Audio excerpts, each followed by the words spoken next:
अस्सलामुअलैकुम वरहमतुल्लाहि वबरकातुहू।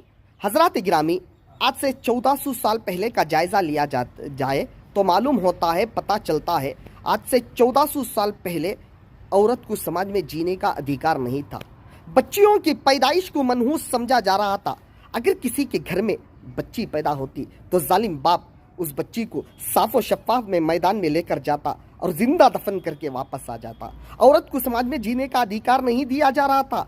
किसी औरत का शौहर मर जाता तो उस औरत को दूसरी शादी करने की इजाज़त नहीं थी, बल्कि उसके शौहर के चिता पर जल कर राख हो जाना पड़ता था और उसे अंधेरी कोठरी में बंद कर दिया जाता, अंधेरे कमरे में बंद कर दिया जाता।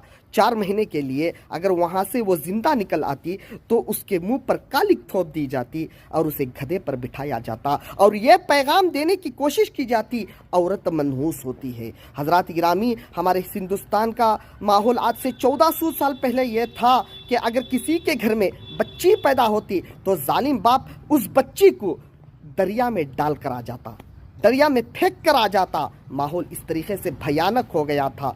हजरात गिरामी, अगर किसी का कोई यतीम हो जाता तो उस यतीम की परवरिश करने की बजाय उसका पूरा मालो दौलत हड़प लिया जाता। माहौल बहुत भयानक था, माहौल बहुत फितन था। ऐसे आलम में, ऐसे मौके पर अल्लाह तबारक व तआला ने अरब देश में हज़रत आमीना की गोद में हज़रत अब्दुल मुत्तलिब के घर नबी अकरम सरकार दो आलम सल्लल्लाहु ताला अलैहि वसल्लम को मबूस फरमाया, पामाल किया, बर्बाद किया। कमज़ोरों को ताकतवारों ने जब जुल्म सितम हद से बढ़ गए, तशरीफ मोहम्मद ले आए। हज़रात गिरामी, आज कुछ लोग ये कहते हैं कि औरत को इस्लाम ने जीने का अधिकार नहीं दिया है, और इस्लाम ने जो औरत को हक दिया है किसी और धर्म वालों ने नहीं दिया।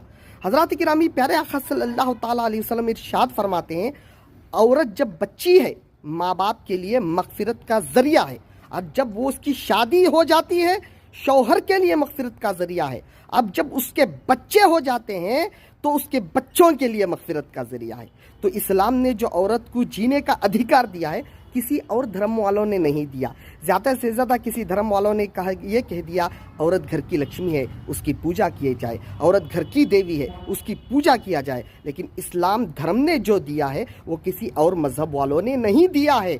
देखो, नबी सल पहले औरत को जीने का अधिकार ही नहीं दिया, बच्चियों की पैदाइश को मनहूस समझा जा रहा था। नबी करीम सल्लल्लाहु ताला अलैहि वसल्लम ने औरत को समाज में जीने का अधिकार दिया, इस्लाम ने दिया।